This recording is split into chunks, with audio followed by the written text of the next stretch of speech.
안녕하세요. 날마다 기막힌 정오의 박정 목사입니다. 오늘도 새로운 하루가 시작이 되었습니다. 오늘 주님의 은혜와 평강이 여러분들과 함께 하시기를 주님의 이름으로 기도하겠습니다. 저희가 지금 코로나 레벨 4로 락다운을 지내면서요, 두 가지를 묵상하게 됩니다. 먼저는 정말 우리의 앞날은 알 수가 없다는 것이죠. 오직 주님만이 아시기 때문에 온전히 주님만에 의지해야 된다는 것을 깨닫게 됩니다. 또 한 가지는 주님의 말씀의 힘을 경험하게 되었다는 것이죠. 평상시에도 저희는 말씀 통독과 예배와 기도를 하지만 특별히 이 한 달간의 락다운 기간 동안 주님이 정말 저희의 말씀 가운데 함께 해주시고 또 위로와 사랑과 그리고 능력을 저희에게 베풀어 주시는 것들을 보게 되었습니다. 그래서 우리 가운데 하나님께서 말씀의 회복과 또 찬양의 회복과 예배의 회복과 그리고 감사의 회복을 이룰 수 있도록 하나님께서 저희에게 은혜를 베풀어 주셨습니다. 그래서요, 그동안 저희에게 당연하게 주어졌던 것들이 이제는 그것이 당연한 것이 아니라는 것을 깨닫고 더욱더 하나님 앞에 말씀의 자리로, 예배의 자리로, 그리고 기도와 감사의 자리로 나아가려고 하루하루 애쓰고 있습니다. 하나님은요, 지금도 우리와 함께 하십니다. 지금 우리가 있는 그 자리를 하나님의 임재의 자리로 만드십시오. 그렇게 된다면 하나님께서는 그곳에서부터 역사를 시작하실 것입니다. 그것을 믿고 오늘도 믿음으로 나아가실 수 있는 우리 날마다 기막힌 정오 식구들 되시기를 주님의 이름으로 기도합니다.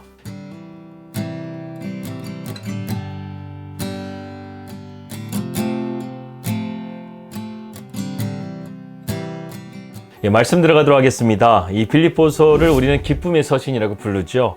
요즘처럼 코로나로 교회가 침체되어 가고 있는 상황 속에서 우리는 빌립보서의 말씀을 바라보면서 소망을 찾고 회복을 찾을 수 있기를 기도합니다. 이 기쁨의 공동체는 그냥 만들어지는 것이 아니죠. 거기에는 세 가지의 요소가 필요합니다.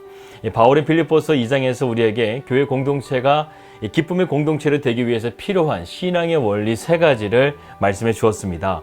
우리는 먼저 시간에 두 가지를 먼저 함께 나누었죠.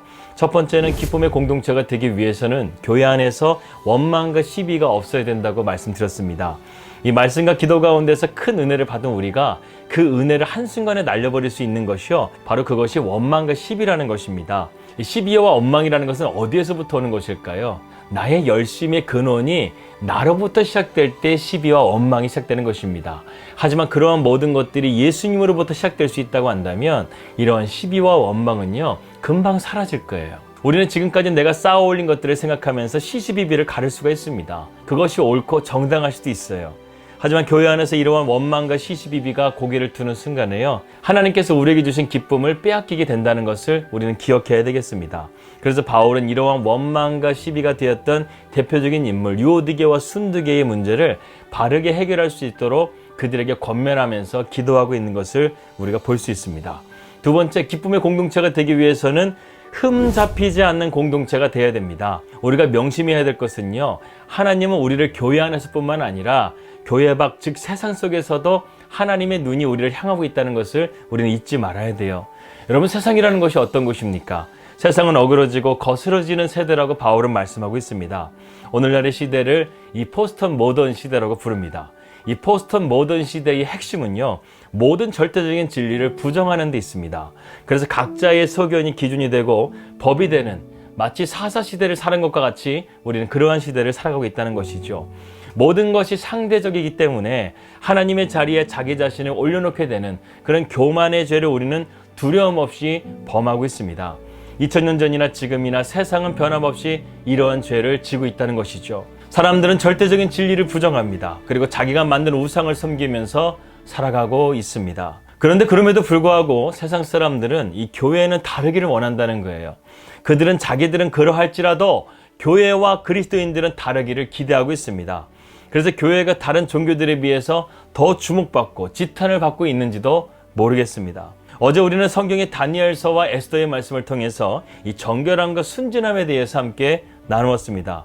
여러분, 한번 생각해 보시길 바랍니다. 다니엘이 흠이 없는 삶을 사는 것이 쉬웠을까요? 아니에요. 쉽지 않았습니다. 에스더가 순전한 삶을 사는 것이 쉬웠을까요? 아니에요. 쉽지 않았습니다. 모두 목숨을 건 위험천만한 삶이었다는 거예요. 하지만 주님을 신뢰하였기 때문에 그들은 그 모든 상황 속에서도 주님을 의지하며 믿음으로 나아갔다는 것이죠. 그래서 그들 하나님의 은혜로 건짐을 받게 된 것입니다. 그런데 단순하게 그들이 건지심만 받았습니까? 2500년이 지난 지금까지도 그들의 믿음의 모습이요, 우리에게 큰 위로가 되고 도전이 된다는 것을 우리는 말씀을 통해서 보게 된다는 것입니다. 세 번째로 기쁨의 공동체가 되기 위해서는 오늘의 주제입니다. 생명의 말씀을 붙잡고 선포하는 교회가 되어야 합니다. 16절의 말씀을 함께 보도록 하겠습니다. 생명의 말씀을 밝혀 나의 다름질이 헛되지 아니하고 수고도 헛되지 아니하므로 그리스도의 날에 내가 자랑할 것이 있게 하려 함이라. 여러분, 16절의 말씀은 이렇게 시작하고 있어요. 생명의 말씀을 밝혀라. 여기서 밝히다라는 단어에는 두 가지의 의미가 있습니다. 첫 번째는 붙는다라는 의미가 있고요. 두 번째로는 제시하다, 이 밝힌다의 의미를 가지고 있습니다. 그래서 이 뜻을 살려서 말씀을 해석한다고 한다면 이런 것이에요. 하나님께서 바라보시고 기뻐하시는 교회의 특징은 생명의 말씀을 붙잡고 살아가는 것입니다. 나아가 생명의 말씀이 되시는 예수 그리스도를 세상에 밝히 보여주는 교회가 되어야 합니다. 여러분, 바울은 생명의 말씀으로 그리스도인들이 세상을 밝혀야 한다고 말하고 있습니다. 왜냐하면 생명의 말씀이 없으면 세상은 어둠이 되기 때문에 그렇습니다. 이번에 캐나다에 허리케인이 불었더라고요. 그런데 한 도시에요, 이 허리케인으로 인해서 7시간 동안 정전 사태가 벌어지면서 그 허리케인의 무서운 강풍과 비바람을요, 밤새도록 암흑 가운데서 그들이 두려움과 떨림으로 보내야만 했다는 것입니다.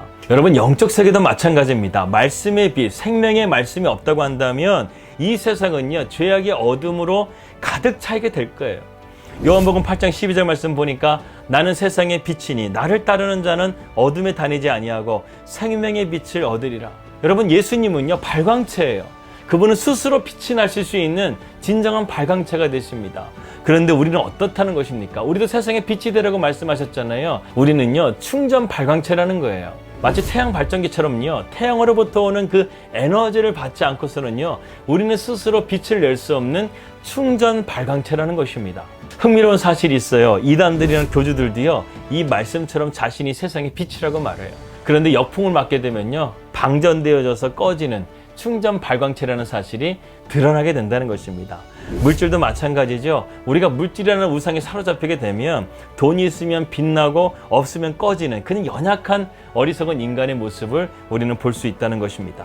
하지만 생명의 말씀을 가진 자는 달라요. 예수님은 영원한 발광체가 되시기 때문에 우리가 주님과 플러그인만 될 수 있다고 한다면 우리는 항상 빛나는 삶을 살게 될 수 있다는 것입니다. 여러분, 그 플러그인이 무엇입니까? 하나님의 말씀이라는 거예요.